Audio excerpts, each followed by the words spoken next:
If I started with feather light sweeping for this, I would usually give it a little bit of pinning with my left hand, sort of bracing, pinning that. And then sweep around, you know, all over the place, various directions, around the general area, wherever I think there might have been swelling from this, which could have traveled quite some distance.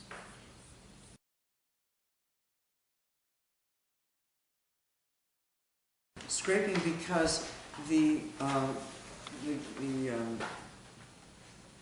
would pull open, cut would pull open, and then you've got some loss of tissue, right? So you need to fill this whole area in. So also, because it pulls open and is too wide, things will settle wide. So I am bracing, and this is a deeper, same sort of idea as feather light, but it's got a lot of authority to it. And I'm pulling things towards it. I don't want to go across it, I want to go right up to it. I don't want to cross over and hook the other edge and pull particularly. So I let my pressure off as I come right up to the middle of the scar. Back bracing, which is essential for this one. You get almost nothing at all when you don't back brace. This one you need a back brace, and you need a relatively firm one depending on how far down you're scooping into the tissue.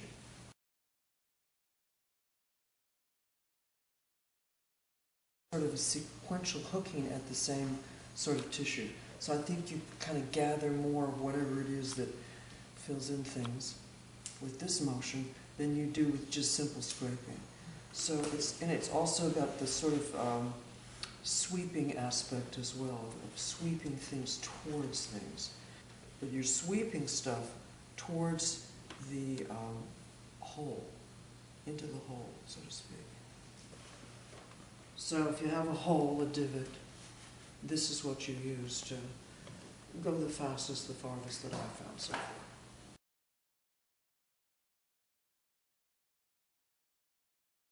The eraser is for surface stuff. Now she has a little bit of surface stuff either side of the scar in here that I can use eraser on. So you just hold the paper down like you would a nice piece of paper that you don't necessarily want to tear, but it's not too fragile. But if you keep it flat, it's better when you erase. And you want to erase the marks that are this way and that way, and they're all over, and here's a little clump, and there's a little thing. So here's what the eraser looks like. And I'm bracing the finger between this thumb and this finger. I'm using this finger to work with. And this is either side of the main opening of this problem. You're not right on the scar. No, I'm to the side where it's rough.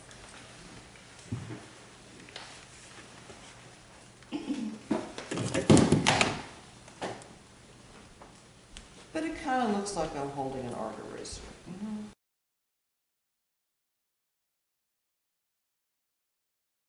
Mushing on this particular scar. Here we go. Here's mushing. Yay, mushing. And if I come around and do some mushing on you, the inner arm would be a grand place to do it. So make sure I can get to your inner arm when I come around.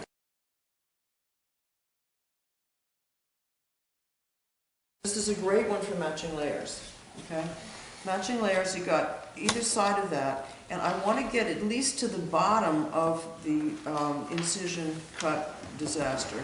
And then I go back and forth until you see the surface. You want the scar, in the part of the scar that is in the middle of the scar, to crinkle and move and wrinkle around when you do this. And you want to get far enough back that you can possibly get to the bottom of the scar and start to kind of push it together. And as you do this, there's a tendency for your hands to slip in together. And it's forward and back, and it's up and down. And at the same time, you're wiggling it back and forth and up and down. You are pushing it together like you're meshing two hairbrushes. Wiggle, wiggle, push them together, push the tissues together, mend them.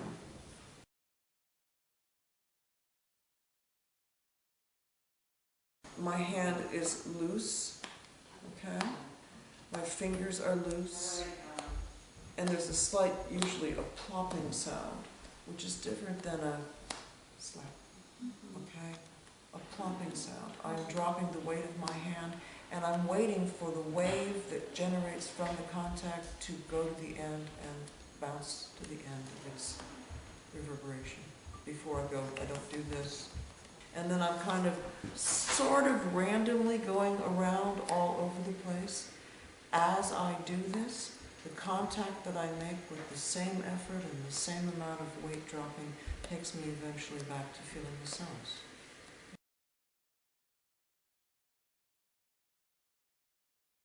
So you capture the little BB and then you roll back and forth. Let me not pull her hair. So this way and that way and this way and that way. And then you get another hold of the BB. You keep changing your hold on the BB. You keep the same hold on the BB, you'll have run out of what you can get. So this kind of does the rolling thing for this whole business in here. And as I say, I keep kind of letting it all go and then coming back and getting another grip again and again and again.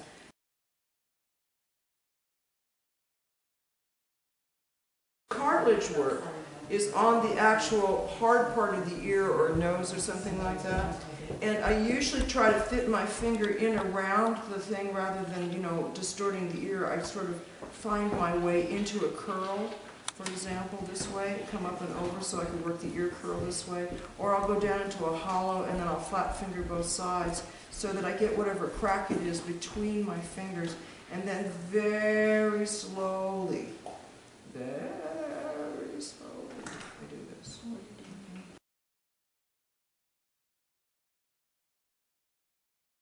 And you come from two different quadrants in the belly, and you kind of gather things up and you kind of push them towards the middle a little bit.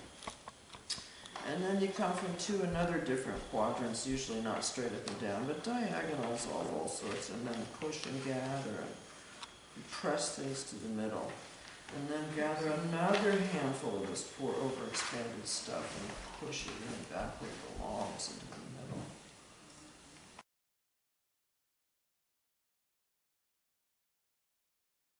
And when you find an edge, you come back and you hold one corner of it, and then you, in the direction parallel to the scar, on the edge of the scar, you work on the edge.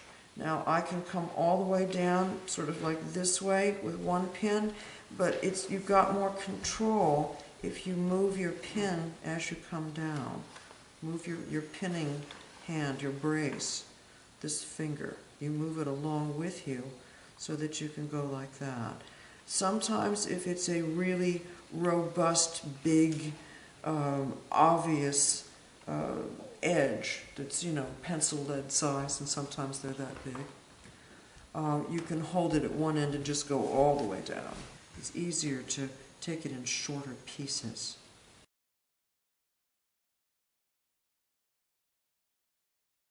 So I want to see, do we have a piano wire? Oh, yes we do, right? You know, that's how you tell whether or not you need piano. Otherwise, if it's just all mushy in there and you can't find anything to, like, you know, push on, try another technique. Because it's the strings, and I can't feel the string if I do this. But if I do this, I feel the string. So think whack-a-mole.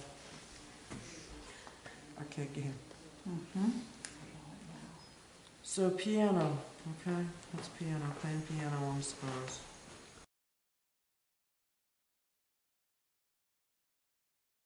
So it feels like a dog pedal, but it looks like it's more like a squirrel when you're doing this. Because I'm not holding my hands up to dog paddle level, I'm more like burying a nut when I actually do it. And that's that kind of lower ledge piece that you're trying to... Yeah, that's the top of the cut fat pad that was cut twice and never gotten back up into place either time. And I'm in there, I'm coming in before I let the first one off. I've got the second one in there.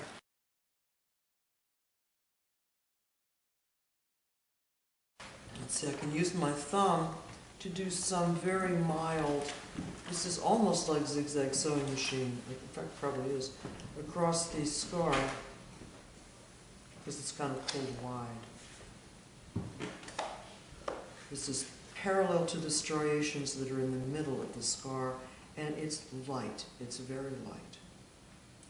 So back and forth this way, and you can move your brace down with your working hand.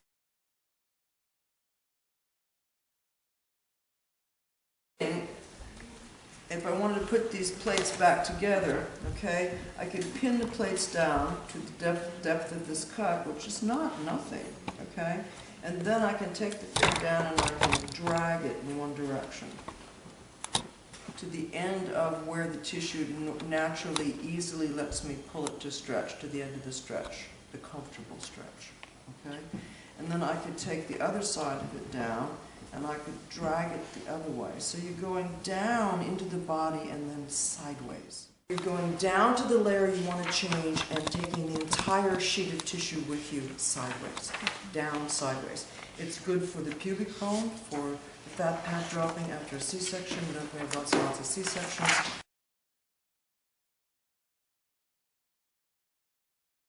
And you grab the entire piece, and sometimes this is down to the bone with a hip replacement. You're grabbing the entire muscle, and you want to spread your grip out as much as you possibly can. Now, if I were really serious about getting a hold of this, I'd have my hand about like this.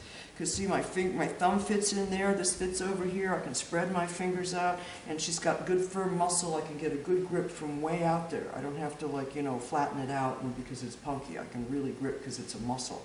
I get the whole thing. Then I'm going to go straight down in, and then I'm going to just take the whole darn structure sideways. Shear and roll at depth into the scar. Get like this, all over, and I'll take it down. I can gather it up a little bit. I can squeeze this way, and then I will be taking that whole poor tummy tuck, you know, back upward a little while. Skid it back up this way. On the surface, just take it up and skid it loose. You can skid it from side to side, you can skid it from up and down.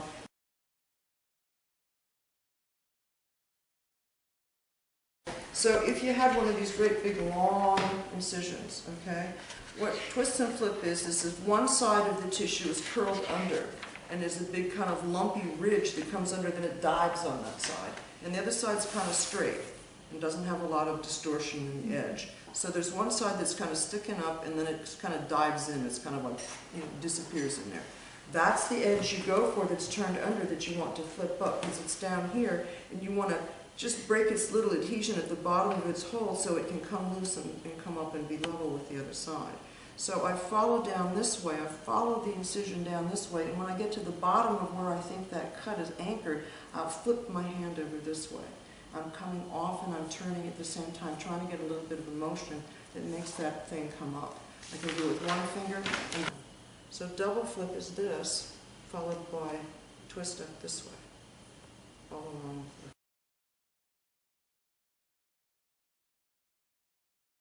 That's this really light little, almost nothing. If she had burn tissue, okay, it would be about like this. And I have to focus and keep my contact with the key, you know, not like that, and not pushing in like that, but as though I didn't want to make the computer print. And you have to pay attention to get it down enough so you can press the key down a little bit and yet not make it print, because there's only a tiny space you can do that, and if you're not paying attention, you'll have it print. You know? Or you won't do anything at all. So that's computer key. And it's sort of meditative, and I just sort of follow up with that, just pressing into the first level of resistance you come to just a tiny bit. And that's for all over burns and extremely delicate skin.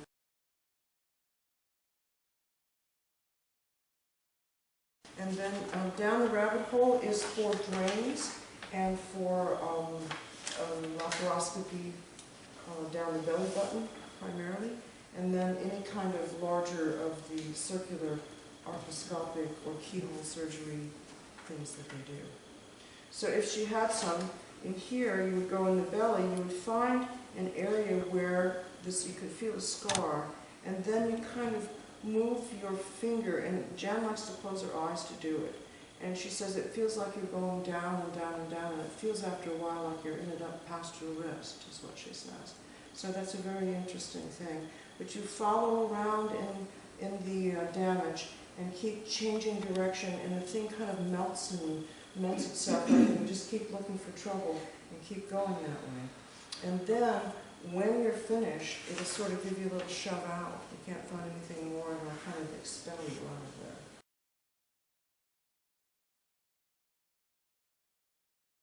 So, if you find a lump in the tissue over here, let's say we found one, what you have to find then is someplace, and look, I can push on it from there. So that's mine, that's a contact, I have that and I have that, what I have captured in my hand in this. And then I very slowly kind of roll around, mushy, flat-fingered, shifting my weight around here and there on top of the lump with the pressure from the other side working as well, and they disappear. That's all I can say. Sometimes I can't feel when they go, sometimes I think I feel when they go, but I'm not really sure. All I know is I do that for a little while and I come off and these things are gone.